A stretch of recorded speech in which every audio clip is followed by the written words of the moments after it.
Husband ఆఫీస్లో team లంచ్లు ఉంటాయి కదా, అప్పుడు ఒకసారి బర్మా రెస్టారెంట్కి వెళ్ళారని చెప్పారు.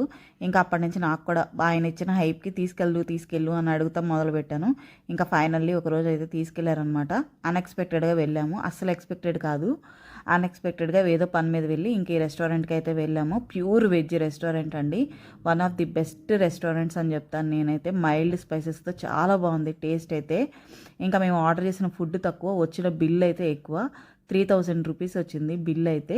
కానీ ఆర్డర్ చేసిన ఫుడ్ మాత్రం త్రీ ఐటమ్సే. ఆ బన్స్ మీకు చూపించినవి, ఒక ఫ్లేవర్డ్ రైస్, ఒక కోకోనట్ కర్రీ ఒకటి చెప్పాము. అలాగే మా పాప కోసం నూడిల్స్ చెప్పాము. ఈ నూడిల్స్ ఎంత బాగున్నాయంటే తను మళ్ళీ ఆర్డర్ చేసుకోవాలి అని అడిగింది. అంత బాగున్నాయి, లేదంటే ఆ నూడిల్స్ తినడానికే మళ్ళీ ఇంకొకసారి వెళ్దాం అంటుంది. అంత బాగున్నాయి అనమాట. టేస్ట్ అయితే చాలా బాగున్నాయి. ఈ డిజర్ట్ ఒకటి లాస్ట్లో ఆర్డర్ చేసాము.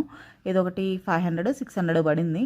ఫస్ట్ టైం ఆఫీస్ బిల్ వచ్చినప్పుడు చూసి షాక్ అయిపోయాడంట. ఇప్పుడేమో అంత రియాక్షన్ లేదు, ఎందుకంటే ముందే చెప్పాడు ఆయన ఎక్స్పెన్సివ్ ఉంటుంది అని చెప్పి.